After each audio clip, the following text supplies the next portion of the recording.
जैसे केवट जी ने राम जी और महाराज दशरथ की सौगंध ली, लक्ष्मण जी को आया आवेश, निकाल लिए धनुष बाण, चढ़ाकर खींच दिया, मार दूंगा इसको। इसकी हिम्मत कैसे हुई पिताजी की, भैया की सौगंध लेने की। केवट जी बोले मैं मरने से नहीं डरता। और एक बात कहें, आपको लग रहा है आप मुझे मार देंगे, लेकिन मैं मरूंगा नहीं, मेरा उद्धार होगा। लक्ष्मण जी बोले वो कैसे तुम्हारा उद्धार होगा? केवट जी बोले मैंने सुना है मरते समय आपके भैया का यदि नाम मुख पर आ जाए तो जीव का उद्धार हो जाता है। आप बाण मारेंगे, मैं मरूंगा, राम जी का नाम नहीं, साक्षात राम जी ही आंखों के सामने खड़े रहेंगे। ऐसी मृत्यु किसको मिलेगी जगत में? तुरंत मारिए। और एक बात कहूं, आप जैसे बाण मारेंगे ना, मैं गंगे जी में कूदूंगा। क्यों? अब मेरे घर वाले तो है नहीं कि मरते समय गंगा जल मुंह में डालेंगे, इसलिए बाण लगते मैं गंगे जी में कूद जाऊंगा, तब तक पीऊंगा जब तक मरी ना जाऊं। आपके भैया दयालु हैं, कम से कम मेरे अंतिम संस्कार तक तो रुकेंगे ना यहाँ पर। आप कहिए ना, एक तरफ गंगा रहेंगे, एक तरफ राम जी रहेंगे, दोनों के बीच में इस केवट की चिता सजाई जाएगी। ऐसा सौभाग्य संसार में किसको प्राप्त होने वाला है? लक्ष्मण जी तुरंत मारिए, I am ready to go, मैं अभी मरने को तैयार हूं। लक्ष्मण भैया राम जी से बोले भैया ये तो बड़ा ज्ञानी है, इतनी ज्ञान की बात कर रहा है, बाण पीछे रख दिए। केवट भैया बोले प्रभु मर जाऊंगा, परंतु जब तक पांव धोऊंगा नहीं, नाव पर पांव रखने नहीं दूंगा। है गोस्वामी जी कहते हैं, सुन केवट के बैन प्रेम लपेटे, अटपटे बिहसे करुणा ऐन, चित जान के लखन तना। भगवान केवट जी की अटपटी बात को सुनकर बिहस पड़े। सुन केवट के बैन प्रेम लपेटे, अटपटे बिहसे करुणा ऐन, चितई जान की लखन तन। और कृपा यतन, भगवान ने केवट जी पर कृपा कर दी। भगवान ही एक हैं जो कृपा करुणा करते हैं, इसलिए भगवान के शरण में रहिए। हमारे आरा के एक गायक हुए आदरणीय गायत्री कुमार ठाकुर जी, आप में से कई लोग उनको जानते होंगे। ठाकुर जी को अब तो नहीं रहे, भगवान के धाम चले गए। उनका एक पद है, कहते हैं अरे करुणा निधान रउआ जगत के दाता है, करुणा निधान रउआ जगत के दाता है, करुणा निधान रउआ जगत के दाता है, करुणा निधान रउआ जगत के दाता है। मति के फेर देनी, मति के फेर देनी, विपत्ति के टेर देनी, विपत्ति के टेर देनी। हाँ, मति के फेर देनी, मति के फेर देनी, विपत्ति के टेर देनी, विपत्ति के टेर देनी। सेवा समान रउआ जगत के दाता है, सेवा समान रउआ जगत के दाता है, करुणा निधान रउआ जगत के गई तरी। खींच के तीन गो चिचरी, खींच के तीन गो चिचरी। हाँ, गावे ले दास गई तेरी, गावे ले दास गई तेरी। खींच। बैठ जाइए बैठ जाइए। अरे जाने जहान रोआ जगते के दाता है। करुणा निधान भगवान श्री रघुनाथ जी ने केवट भैया पर कृपा की और कहा, केवट जी आप वही करिए जिससे आपकी नाव बच जाए। सोई करू जेहि तव नाव न जाई। भगवान ने कहा तुरंत जाइए, जल लाइए, मेरा पांव पखारिए और पांव पखार कर मुझे गंगा के उस पार उतारिए, विलंब हो रहा है। भगवान ने कह दिया ना कि जाइए जल लाइए, पांव पखारिए। केवट जी बोले प्रभु एक समस्या है, हम अकेले कैसे पखारेंगे। राम जी बोले अकेले मतलब? बोले नहीं, आप धोने के लिए बोले होते तो मैं धो देता अकेले, लेकिन अकेले पखारा नहीं जा सकता। पखारने के लिए अगल बगल पत्नी बच्चों को साथ में बिठाकर धोने का नाम है पखारना। आप हमसे पखारने के लिए बोले, हम अकेले कैसे पखारे। लक्ष्मण जी राम जी से बोले भैया इतना भारी शब्द क्यों बोले आप सीधा सीधा धोने के लिए बोल दिए होते, अब तो ये घर जाएंगे। केवट जी बोले प्रभु 5 मिनट में जाऊंगा, अभी आ जाऊंगा। भगवान ने अनुमति दी। केवट भैया अरे प्रभु रुख पाई के दौड़े गांव की ओर, अब बोलाई बालक घर नी हूं। दौड़े केवट भैया गांव की ओर, बांध पर से चिल्लाने लगे, ए मुनवा पुनवा दौड़ो सब। सारे केवट जी के बच्चे उनकी पत्नी दौड़े, बीच रास्ते में मिले। केवट भैया बोले जाइए, जाकर 2 राजकुमार है, एक सांवले एक गोरे, गोरके के पास भूल कर मत जाना, हर बात पर बाण धनुष लेके खड़ा हो जाता है। सांवले वाले हैं बोलते नहीं है, उनके पास जाना, प्रणाम करके घेर करके बैठ जाना। केवट भैया का परिवार आया, बंदी के चरण चहु देसी बैठे घेरी। पूरा परिवार केवट जी का भगवान को घेर करके बैठ गया। केवट भैया घर गए, छोटा सा कठौता लिए, बड़ा नहीं लिए। कितना लिए? छोटा। अरे छोटो सो कठौता भरी आनी पानी गंगा जो को धोई पाय पियत पुनीत बारे फेरे। इतना छोटा कठौता लेकर आए हैं केवट जी, जिसमें राम जी का एक ही पांव आए बस। जैसे जल लेकर आए, कठौता का साइज देखते लक्ष्मण जी आग बबूला, बोले भैया जानबूझ के छोटा लाया है ये। केवट जी बोले देखिए छोटा आदमी का सब सामान छोटा होता है, हमारे घर का सबसे बड़ा बर्तन यही, हम क्या करें। लाए जल लेकर आए, राम जी से बोले प्रभु दाहिना पांव रखिए। राम जी रखे, केवट जी धोए, बोले बाहर निकालिए, पोंछ करके बाहर निकाले। अब पूरा पानी पी गए। कहे प्रभु लेफ्ट वाला बाकी है, अभी फिर ले आता हूं पानी। दोबारा जाकर गंगा जल लाए, भगवान का बायां पांव धोए। धोने के बाद अब केवट जी बैठ गए। अब कठौता में से भगवान का पांव ही नहीं निकाल रहे। राम जी बोले पांव निकालो। केवट जी बोले प्रभु एक मेरे से गलती हो गई। बोले क्या कर दी? बोले प्रभु दाहिना पांव धुला था मैं, अब फिर नीचे रख दिए, अब फिर उसमें धूल लग गया। अब राम जी बोले ऐसे तो तुम जितनी बार धोओगे उतनी बार लगेगा। बोले नहीं प्रभु अब नहीं लगेगा, ये बायां पांव को आप मेरे गमछे के ऊपर रख दीजिए और प्रभु दाहिना वाला एक बार और धोना पड़ेगा हमको। लक्ष्मण जी बोले भैया आप ये तो डबल डबल करने लगा। राम जी बोले चलो कोई बात नहीं। बोले जल्दी जाओ। तीसरी बार गए, जल लाए, पांव पखारे, तीनों बार का जल केवट जी स्वयं पी गए। भगवान उनके गमछे पर खड़े हैं। लक्ष्मण जी बोले हो गया ना, तुम जो चाहते थे धो लिए, अब ले चलो। केवट जी बोले हमारा लड़का। बोले का लड़का?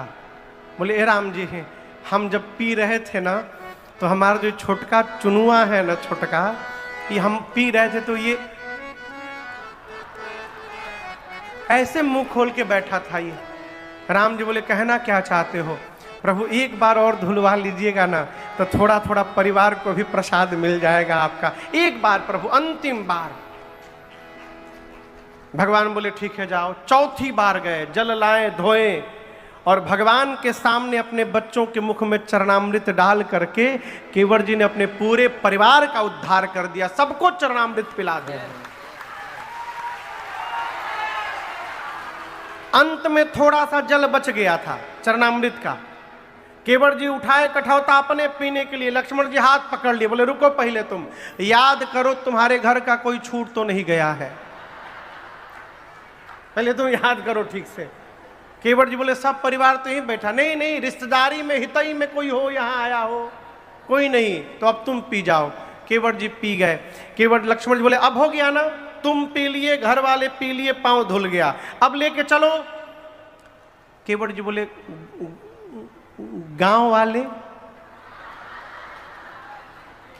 लक्ष्मण जी बोले मतलब आप लोग तो उतर के उस पार चले जाइएगा, हमको लौट के इस गांव में ही आना है वापस। गांव वाले हमको छोड़ेंगे? कहेंगे बेईमानी कर दी, अपने पी लिए, परिवार को पिला दिया, हम लोग को भूल गए। कि प्रभु क्यों झंझट में डालना चाहते हैं, इसके बाद तो कोई बचा ही नहीं है, किसके लिए बोलूंगा, अंतिम बार बोल रहा हूं। राम जी बोले एकदम लास्ट, बोले बिल्कुल लास्ट। बोले जाओ। पांचवी बार गए, जल लाए, धोए, पूरे गांव को चरणामृत बांटने में 2 घंटा समय लगा। सबके घर जा जा कर देने लगे।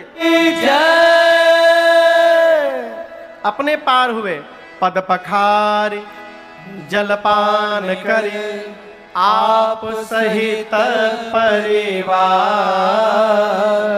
पितरु पार करि प्रभु ही पुनि, मुदित गयो ले पार। सबको पार करने के बाद भगवान को नाव में बिठा कर केवट भैया गंगा के उस पार गए। सबसे पहले सीता मैया उतरी हैं, फिर राम जी उतरे हैं, फिर निषाद राजगुह उतरे, फिर लक्ष्मण भैया उतरे हैं, और सबके उतरने के बाद अंत में केवट भैया उतरे हैं।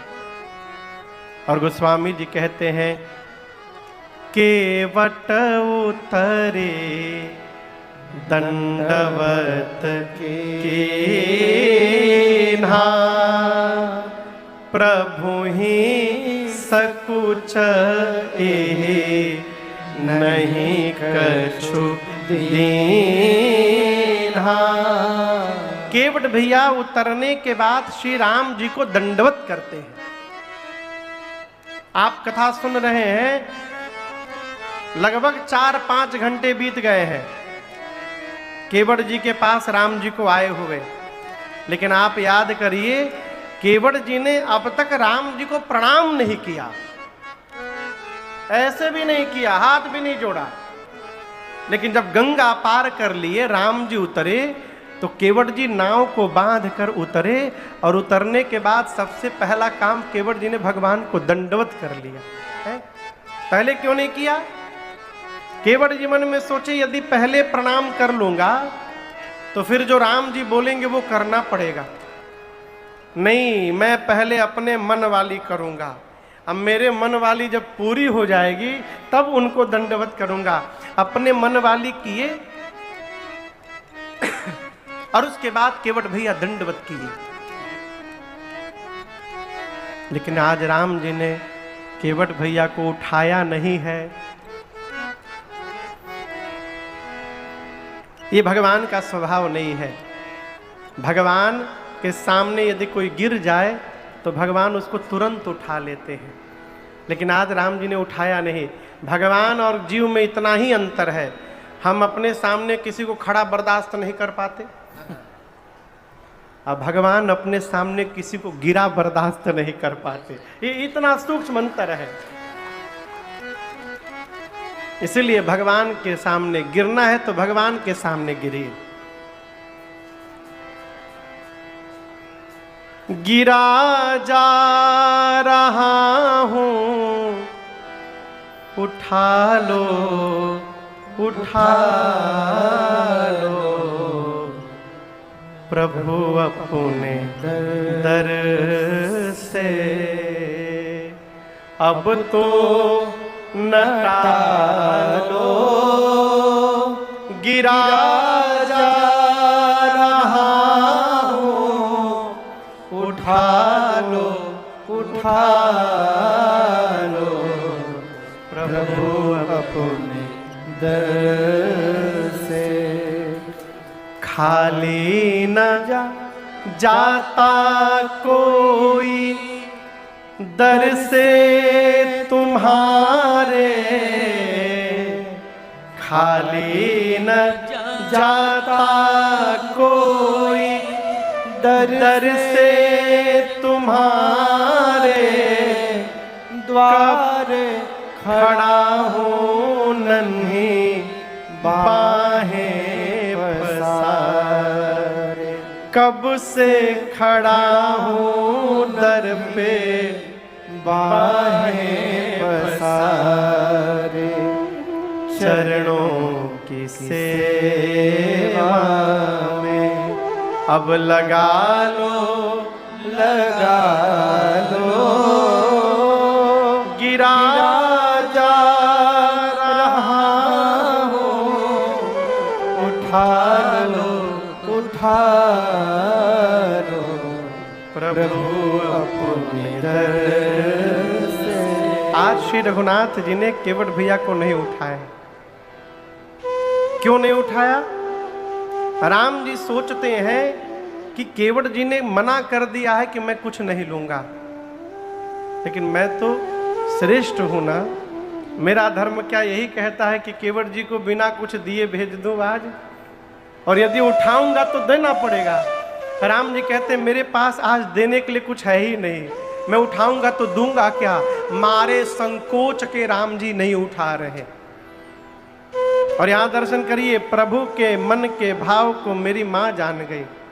और सीता मैया ने बिना कहे हाथ से सोने की अंगूठी निकाली और राम जी से बोली, प्रभु आप संकोच छोड़िए, केवट भैया को ये अंगूठी दे दीजिए उतराई में। राम जी बोले, आप अपने हाथ से निकाल ली इसको? मां मुस्कुरा कर बोली, प्रभु ये मेरा हाथ नहीं है प्रभु। कन्यादान के समय जिस दिन मेरे पिताजी ने इस हाथ को आपके हाथ में सौंपा था, उस दिन से ये आपका हाथ बन गया प्रभु, ये मेरा हाथ नहीं है। और इस सोने की अंगूठी के आगे आपकी मर्यादा बहुत है, आपकी मर्यादा के आगे इसका कोई अर्थ नहीं प्रभु। आप संकोच छोड़िए, केवट जी को ये अंगूठी दे दीजिए उतराई में। राम जी ने केवट जी से कहा, कहे कृपाल ले ही उतरा। भगवान ने कहा, केवट जी देखिए आपकी माता जी आपको उतराई दे रही है, स्वीकार कर लीजिए। आपसे कहूं, केवट जी भगवान के चरणों को पकड़ लिए, पांव पकड़ लिए। केवट चरण गहे अकुल आई, व्याकुल होकर पांव पकड़ लिए, रोने लगे। कहे, प्रभु मैंने सौगंध लिया है, कुछ नहीं लूंगा, आप बरबस देकर मेरा सौगंध तोड़ना चाहते हैं? आप मुझे उतराई दे रहे राम जी, मुझे क्या नहीं मिला है आज? है मेरी जितनी औकात नहीं है राम जी, आज आपने उससे अधिक मुझे दे दिया है। भगवान बोले, क्या दिया? मैंने तो कुछ नहीं दिया। केवट जी बोले, आपके इस चरण को देखने के लिए महात्मा जन्म जन्मांतर तपस्या करते हैं, आपने उसी चरण को इस केवट को पखारने का अवसर प्रदान कर दिया प्रभु। अब इससे अधिक और जीवन में क्या चाहिए? कुछ नहीं चाहिए। अब कछुना न चाहिए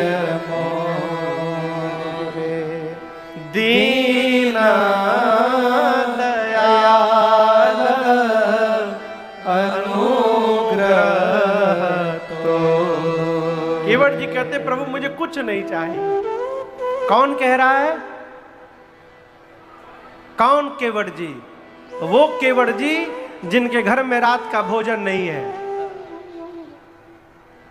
जिसके घर में रात का भोजन नहीं है, वो केवट जी भगवान से कह रहे हैं कि प्रभु हमको नहीं चाहिए, और एक हम लोग हैं भरा रहता है, उसके बाद भी भगवान से कहते प्रभु और दो और दो। यही अंतर है हमारे में और केवट जी में।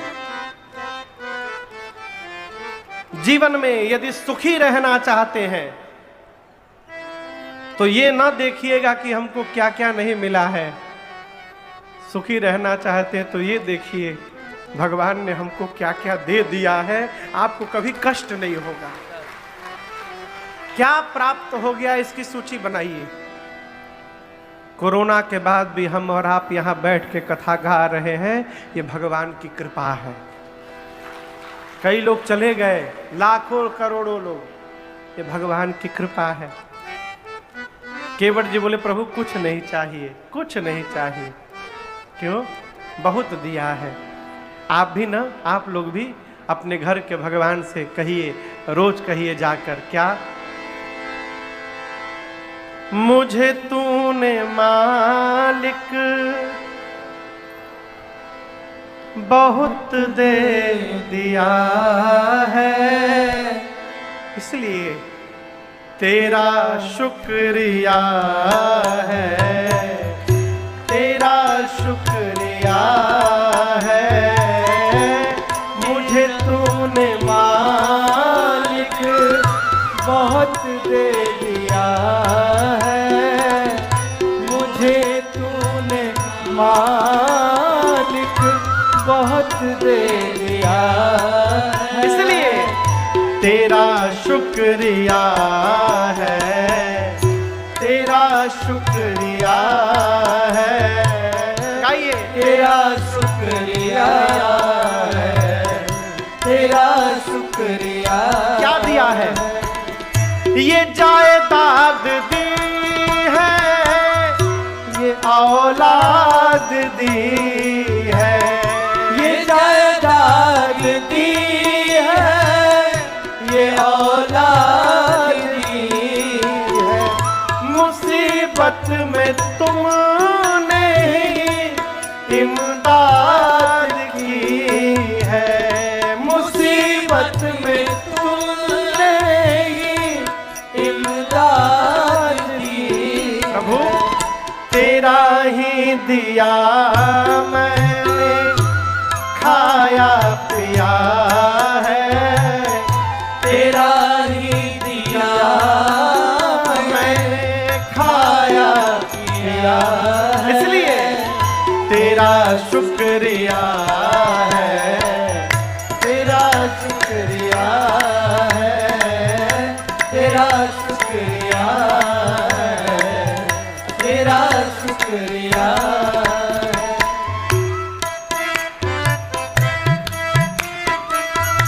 अनुभव करिए।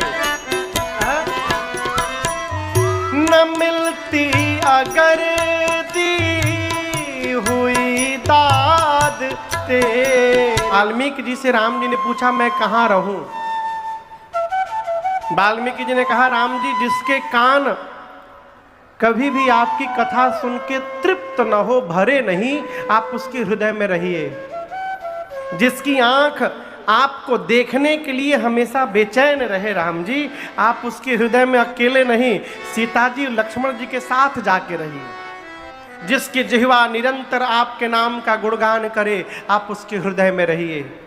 जो सुगंध आपको चढ़ा करके ले, आपको भोग लगाकर भोजन करे, वस्त्र आभूषण पहले आपको पहनाए, अब प्रसाद बनाकर धारण करे, हाथ से श्रेष्ठ का सम्मान करे, पांव से तीर्थ की यात्रा करे और आप पर भरोसा रखे राम जी, आप उसके हृदय में रहिए। जो नित्य आपके मंत्र का जप करे, पूरे परिवार के साथ आपकी पूजा करे, तर्पण होम करे, ब्राह्मण देवता को भोजन कराकर दान देकर संतुष्ट करे और अपने गुरु जी का सम्मान राम जी आपसे अधिक करे, और ये सब करने के बाद केवल एक वरदान मांगे, आपके चरणों में प्रीति जग जाए। हे राम जी, आप उसके हृदय में लक्ष्मण जी और सीता रहिए। राम जी जो चारों तरफ आप ही का दर्शन करे धनुष बाण लेकर के, आप उसके हृदय में रहिए। जो आप ही को सब कुछ मानता हो राम जी, आप उसके हृदय में रहिए। और अंत में कहा जाहि न चाहिए कबहु कछु, तुम सन सहज सने, बसहु निरंतरता सुमना, सोराउर निज के। राम जी, जो मनुष्य आपसे कभी कुछ न मांगे, आपको केवल प्रेम करे, उसका हृदय आपका अपना घर है, वहां जाकर निरंतर वास करिए आप। इस प्रकार 14 स्थान बताने के बाद वाल्मीकि जी ने राम जी से कहा, आप जाकर चित्रकूट में वास करिए। कहाँ वास करिए? चित्रकूट में। चित्रकूट गिरि करहु निवासु, तह तुम्हार सब भांति सुपासो। राम जी चित्रकूट आए। राम जी से पहले देवता आकर के 2 कुटिया बना गए हैं, एक ललित लघु एक विशाला। एक बड़ी कुटिया राम जी के लिए और ठीक सामने चोटी पर छोटी कुटिया लक्ष्मण भैया के लिए। भगवान चित्रकूट आए और चित्रकूट में राम जी उसी प्रकार रहते हैं जैसे देवलोक में देवराज इंद्र माँ सची और पुत्र जयंत के साथ रहते हैं। तो भगवान चित्रकूट में वास करते हैं। आज की कथा को हम और आप यहाँ विश्राम करते हैं। कल हम और आप भरत भैया के चरित्र को श्रवण करेंगे और अरण्य कांड की कथा में शबरी मैया की कथा तक श्रवण करेंगे। तो कल मिलते हैं, तब तक के लिए हरे राम राम राम सीता राम।